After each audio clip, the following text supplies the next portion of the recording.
and welcome to Saline County Speaks. I am so excited today to be at the main offices of the Saline Courier and talking with staff reporter and photojournalist Elisha Morrison. Hello.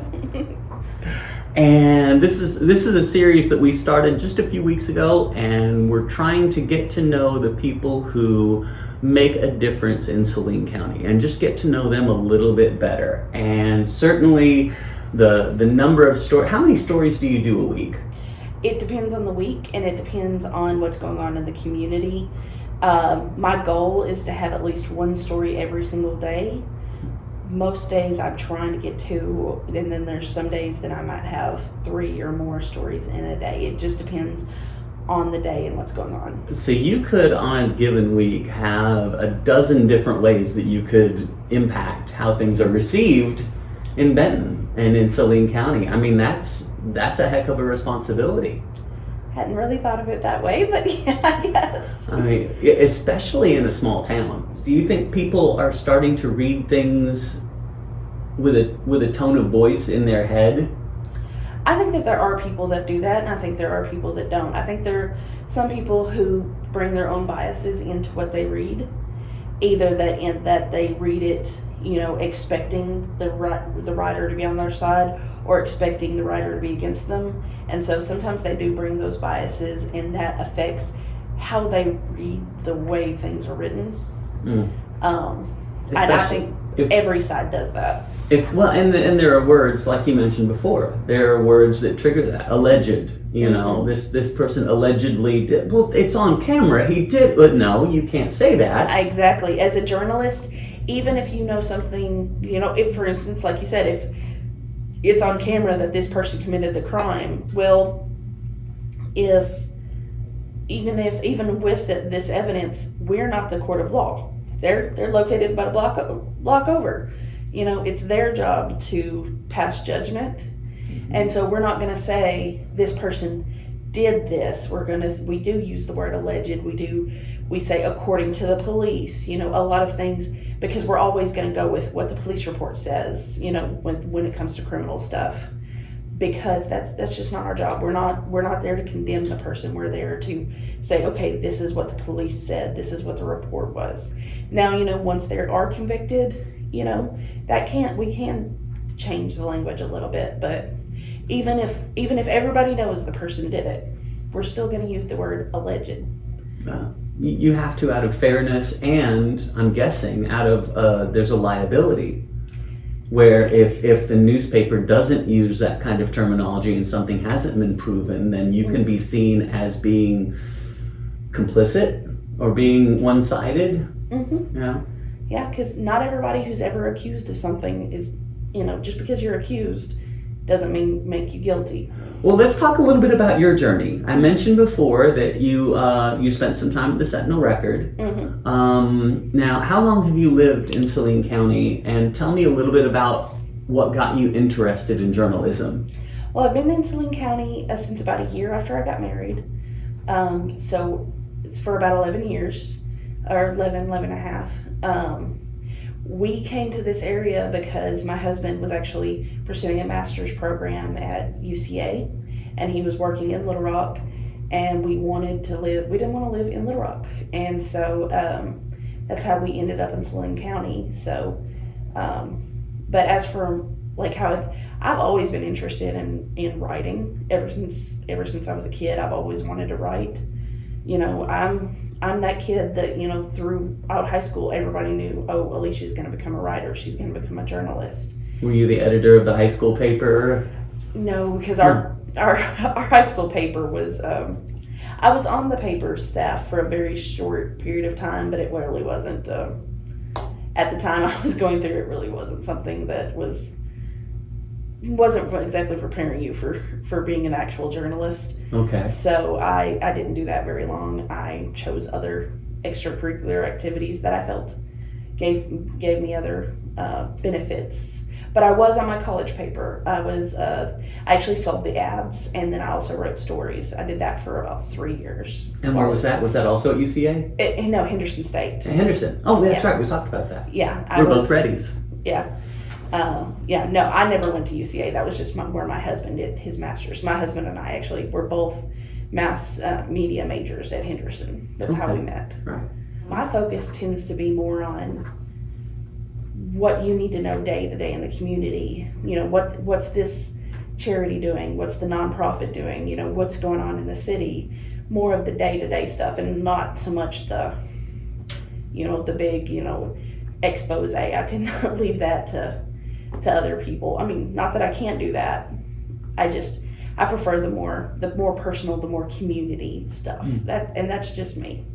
And so you've been here 5 years? 5.5, yeah.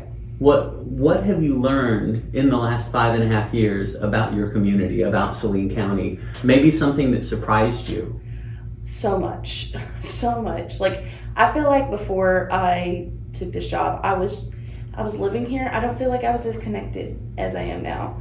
Like the sheer amount of nonprofit organizations this community has, and how gracious and how giving this community is, are two things that I've really learned. I mean, when there's a need in this community, people step up, and that's something I love. You know, we have, you know, Habitat, we have, you know, the Call, we have, of course, the library, which is, I guess, technically non-for-profit, not non-profit, right. But still, you know, whenever there's a call out of, hey, you know, we need to collect food for this, or, you know, the Call needs clothes for their kids, or, you know, Habitat, you know, needs volunteers for this. Mm-hmm. See, and of course, a lot of people give monetarily.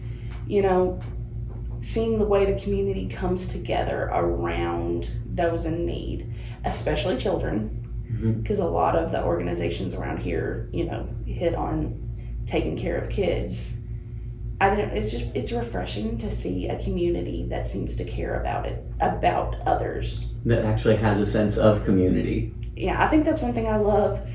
To me, I see, you know, Saline County as this one big community. It's like, it's much bigger than where I come from, but still, there's such this hometown feel between the whole county that I think, you know, it makes it so homey here. And Benton, Bryant area, Saline County, we're not small, but we're kind of small town. Is that fair? Yeah. Oh yeah, there's definitely a small town feel. Now, being with a smaller newspaper, you get let's just call it opportunity to do, I'm guessing, more than one job. Oh yes. You are the reporter. You tell me, reporter, editor, photographer. Well, Sarah's the editor. Right. Sarah Perry is the editor, and she's a great editor, and I think we're blessed to have her.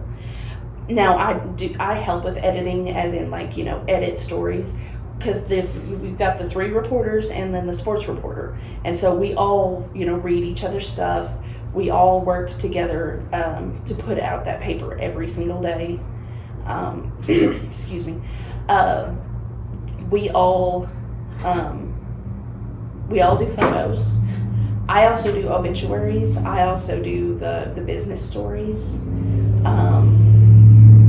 What's your favorite part to do? And if you can divulge it, what's the part where you just cringe and you go, oh, I've got to do those, I've got to do that?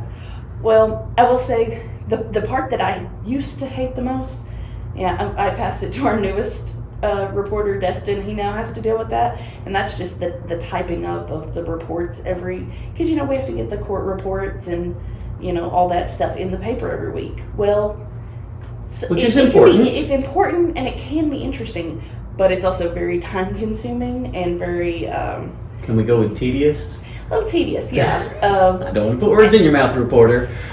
You have to, some of it, like for marriage licenses, you have to do the math to figure out, okay, how old are these people? Because we have to put their ages in. And so, you know, I'm glad I'm not having to do that anymore. I did that for a while.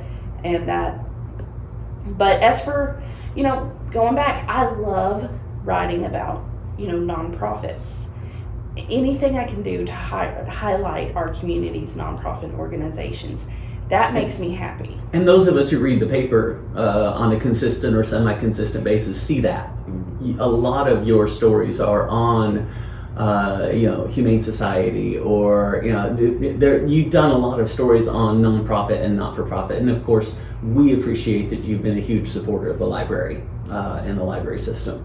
Yeah, I think another thing that, speaking of the library, is I feel like I've gotten the chance to know a lot of people at the library and other organizations like that I think have been, that's an opportunity. I don't know that I would have gotten to know the people the way that I have.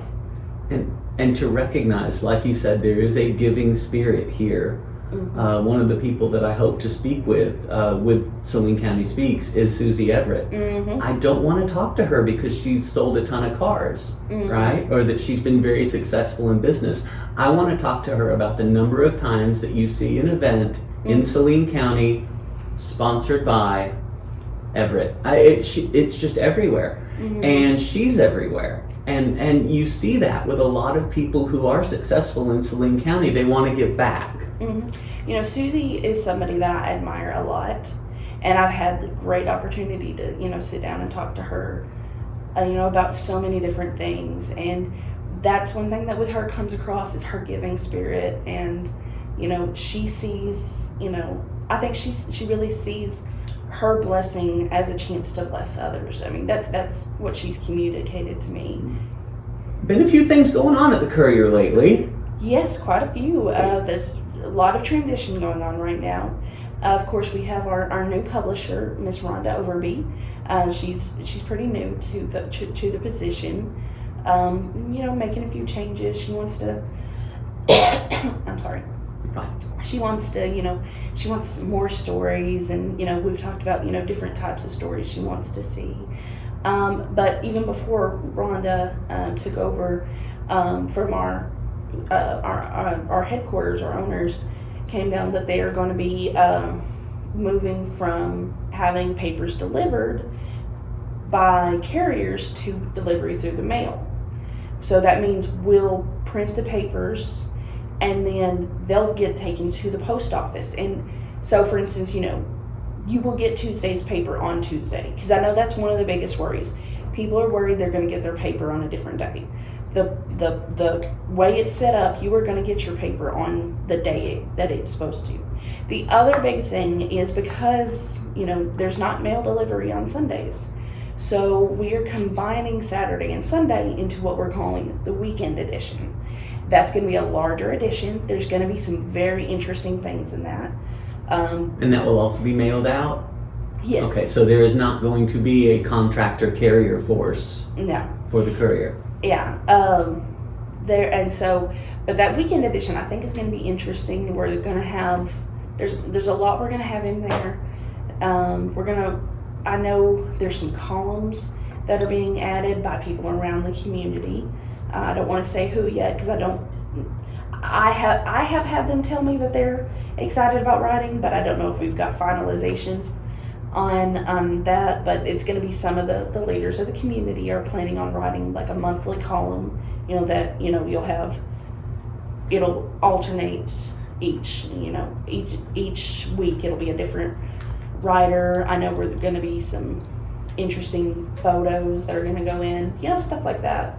We currently publish in the morning. Now we're going to be publishing in the afternoon, printing to get it, so Monday afternoon, we're going to get everything ready to be out the door Tuesday morning, which is actually what most newspapers do. Most newspapers, have an afternoon deadline, mm-hmm. and then they print, and then they send it out in the morning the next day. Well, there's a lot of changes going on at the Courier. There's also a lot of changes going on with Elisha. Yes, that's definitely true.